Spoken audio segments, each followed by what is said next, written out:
Hola amigos, ¿qué tal? ¿Cómo están ustedes? Tengan todos un excelente miércoles de la sección Dialoguemos, listos ya para llevarles esta nueva entrega de Un Mundo de Economía por aquí por Televisora del Táchira. Fidel, buen miércoles. Gracias, Darcy. Igualmente para ustedes, amigos. Hoy miércoles vamos a tener un programa especial, puesto que lo vamos a dedicar a un importante tema de frontera con un invitado de lujo.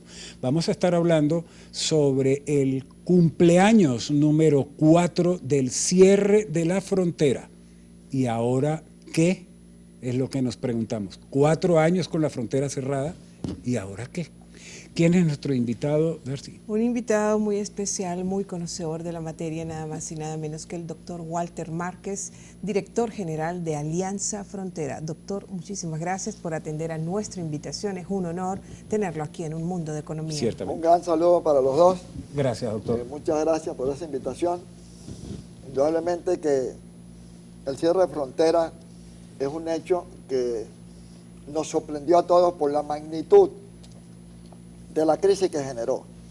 Cierto. Ya desde el 2009 había una sistemática agresión hacia la frontera.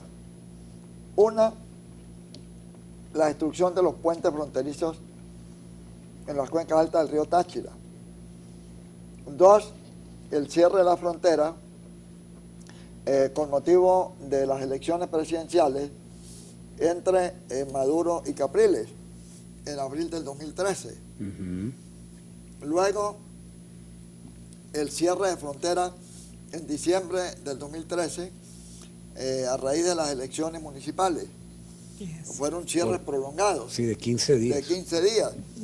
Y a partir del 2014, un cierre nocturno hasta el 19 de agosto del 2015, que en la noche el presidente de la República, Nicolás Maduro, le comunicó a Diosdado Cabello a través del programa El Mazo Dando que se cerraba totalmente la frontera.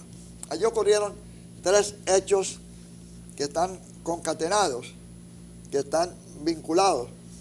Uno, el cierre de la frontera, violando el derecho a libre tránsito garantizado en la Constitución de la República de Venezuela y en la Constitución de la República de Colombia. También en la Convención Americana de Derechos Humanos y en la Declaración Universal de Derechos Humanos.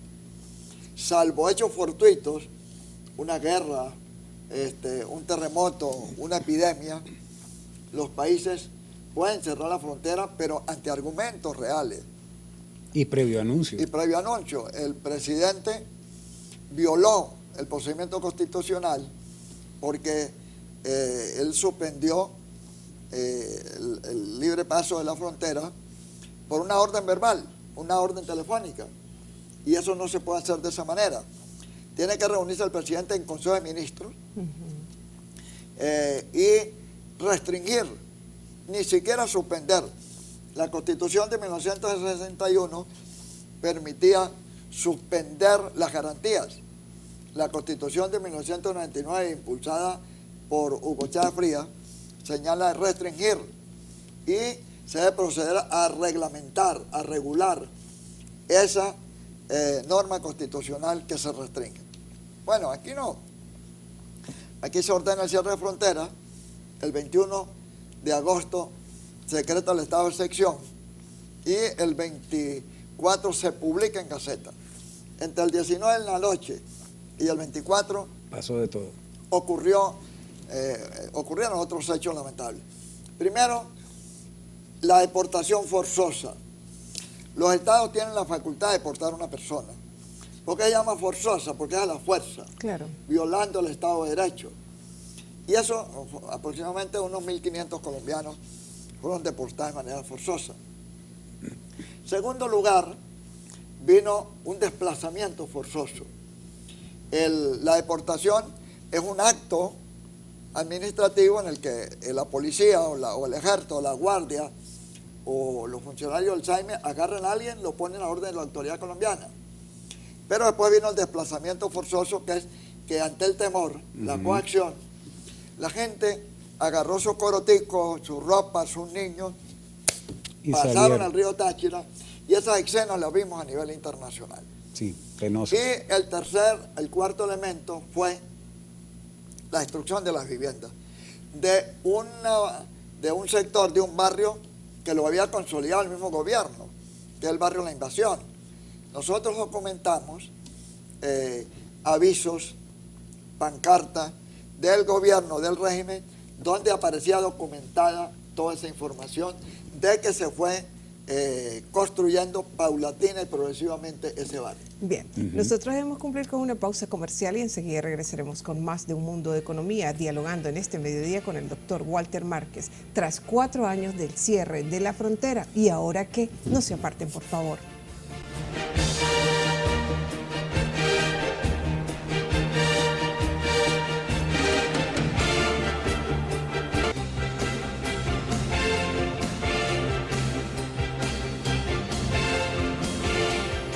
Bien amigos, continuamos con más de Un Mundo de Economía. Hoy dialoguemos un programa especial hablando sobre el cierre de la frontera. 4 años. ¿Y ahora qué? Con el doctor Walter Márquez, director general de Alianza Fronteriza.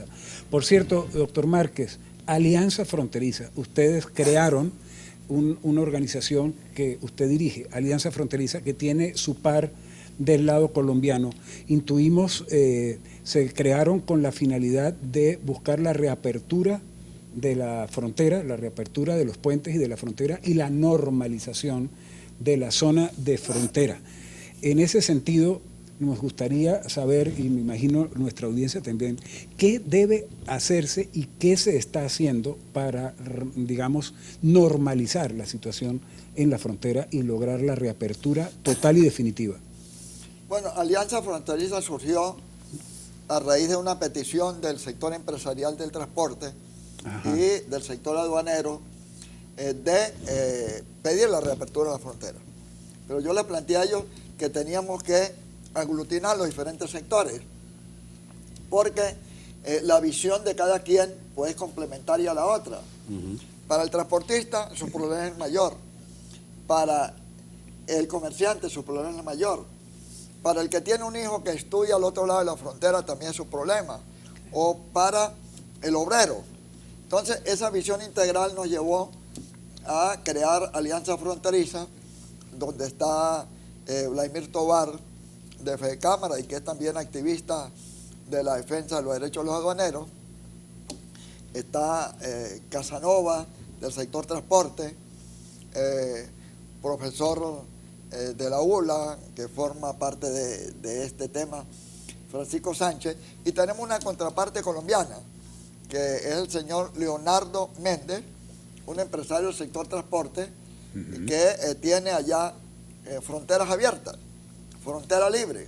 Entonces hemos impulsado, y parte de estos eventos, con motivo de los 4 años, se van a realizar con el copatrocinio de ellos y el nuestro. Ya este lunes se tuvo un foro sobre la deportación forzosa como crimen de lesa humanidad. En San Cristóbal. El próximo viernes se va a realizar un evento en Cúcuta, los crímenes de lesa humanidad en la frontera, como un elemento que va a girar alrededor del tema del cierre fronterizo. Entonces, el crimen de lesa humanidad, el funcionamiento de la Corte Penal Internacional. También el próximo martes 20, lo íbamos a hacer el 19, pero es festivo en Colombia. Y realmente el primer día de cierre de frontera fue el 20. El 19 lo decretaron en la noche, lo ordenaron, y el 20 se materializó. Aquí se están violando derechos económicos de los empresarios. Hay una sentencia de la Corte Constitucional colombiana que establece ese tema. A raíz del cierre de fronteras y el estado de excepción. ¿Qué es un estado de excepción? Es una excepción, es una situación al Estado de Derecho. Al Estado de Derecho, cuando la realidad sobrepasa la capacidad del presidente de la República y de las organizaciones militares. Y aquí lo que ocurrió fue un incidente que parecía que había una gente que estaba en contrainteligencia y unos guardias matraqueando a una gente, y bueno, hubo un ajuste de cuentas, y en el supuesto caso tenían que haber abierto o una averiguación penal militar si estaban en servicio o una averiguación en un tribunal penal ordinario, pero no justificaba el cierre de fronteras. Ese fue el argumento del presidente de la República para cerrar. Para cerrarla. Es así. Realmente es abuso de poder. Ajá. E independientemente de que sea legal o sea ilegal, en diciembre del 2015 se feneció el estado de excepción. Y la frontera quedó cerrada. Y la frontera quedó cerrada por un acto de fuerza. El presidente ordenó que continuara la frontera cerrada hasta que las Mujeres de Blanco, una organización de mujeres obreñas, se amarraron la falda. En la retaguardia había unos maridos esperando cualquier reacción de la guardia. Como dicen los chamos ahora, entromparon a los cordones de seguridad y se fueron a Colombia a buscar medicinas, pañales, y abrieron comida, los puentes. y abrieron esa compuerta del agua. Doctor Márquez, bueno, tras la violación de todos los requerimientos para anunciar y decretar un cierre de frontera, la frontera sigue cerrada. ¿Conviene tener la frontera cerrada? ¿A quiénes? Sobre todo a esas economías altamente atornilladas propias del mundo delictivo, economías subterráneas, como se denominan en economía. Y les conviene a ellos mantenerlas cerradas porque de lo contrario les va a imposibilitar todas las negociaciones y todas las transacciones que se hacen económicas productivas de ese mundo subterráneo, de esas economías, de esas paraeconomías. Precisamente la paraeconomía es la que está imperando en la zona de frontera, porque lo que nos conviene es la legalidad de un comercio lícito. Al cerrarse la frontera, operan las trochas, operan los caminos verdes, y eso alimenta, son los grupos paraestatales, o bien grupos paramilitares o grupos paraestatales, disidentes de la guerrilla, AMPA común. Y al paraestado. Y al paraestado, porque precisamente un estado delincuencial pues se alimenta de situaciones delincuenciales. Por eso es importante que se regularice la frontera, porque eso afecta al Táchira y al norte de Santander. Lo que le ocurre en nuestro estado repercute allá y lo que acontezca allá repercute aquí. Por eso le estamos pidiendo a la señora Bachelet que mande una comisión que investigue esa realidad y también al mismo Luis Almagro. A raíz del cierre de fronteras, en septiembre del 2015 vino una comisión integrada por expertos de la Comisión Interamericana de Derechos de la OEA y realizaron un informe de avance y luego en diciembre presentaron un informe final donde es dramático lo que ellos vieron allí. Ahí se establecen realmente crímenes de lesa humanidad, violaciones al debido proceso, crímenes de agresión sexual a mujeres, etcétera. Ahorita abordamos ese tema en el segmento siguiente. Amigos, nos retiramos por unos segundos para cumplir compromisos comerciales y retornamos con el doctor Walter Márquez hablando de los 4 años del cierre de la frontera. ¿Y ahora qué? Ya venimos.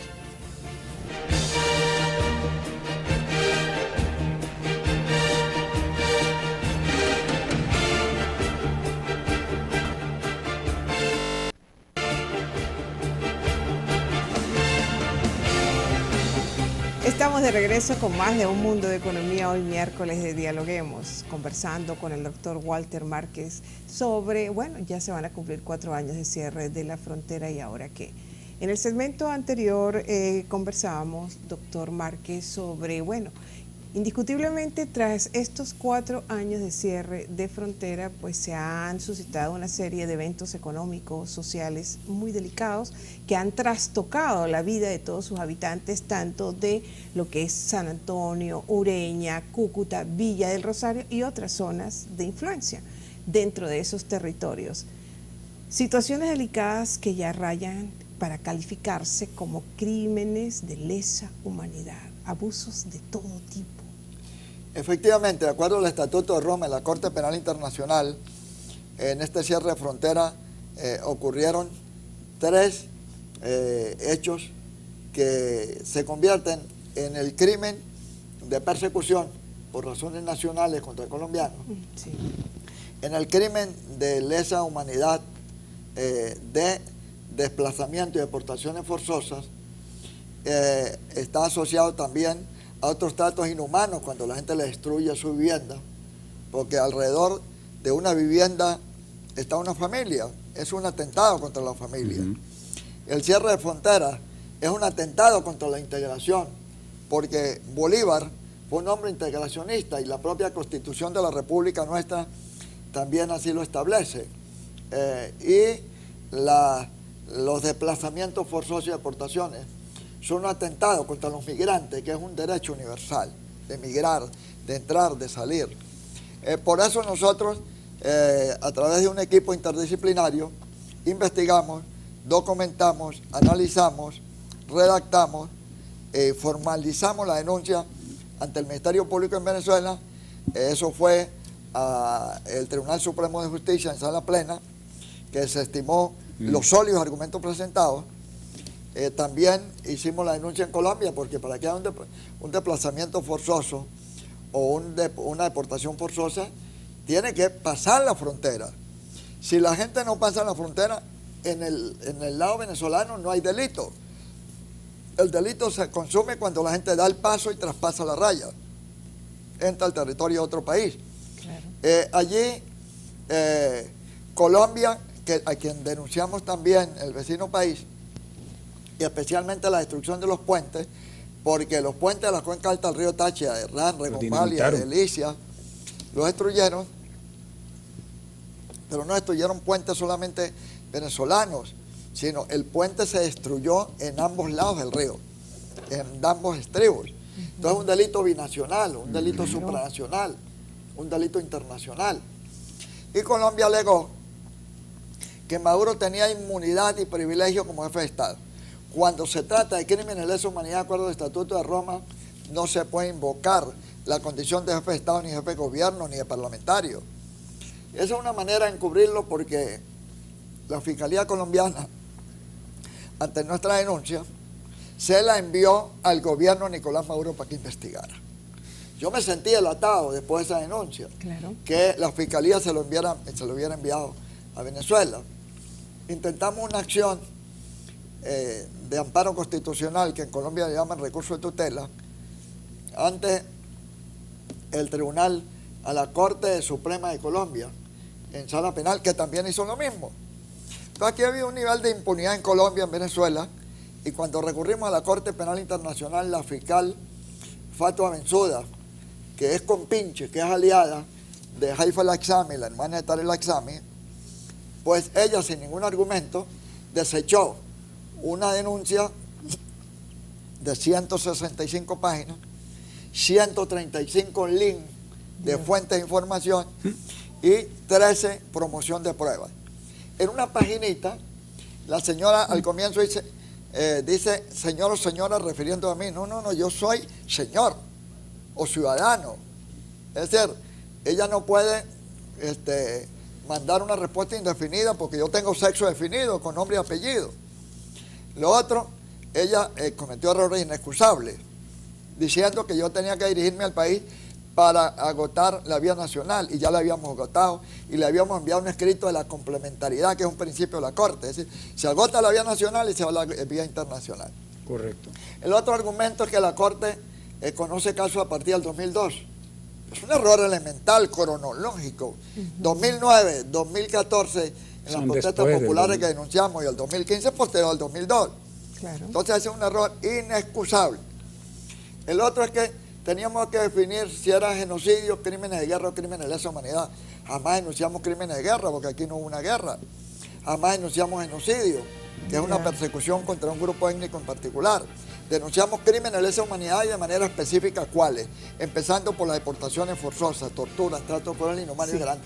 Por eso denunciamos a la fiscal. ¿Y la destituyeron? No la han destituido, pero está en ese proceso. Está por negligencia grave, incumplimiento grave. ¿Y ahora? Pero ya eso está en el viejo procedimiento, que fue reformado en diciembre del 2018, y está en la presidencia de la Corte.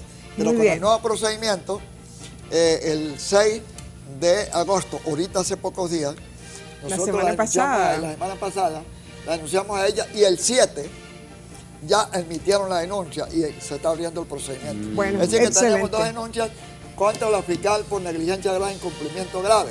Pero ahora estamos luchando por la reapertura de la frontera. Más vale, doctor, que haya esa reapertura. Lamentablemente se nos acabó el tiempo. Nos comprometemos a invitarlo.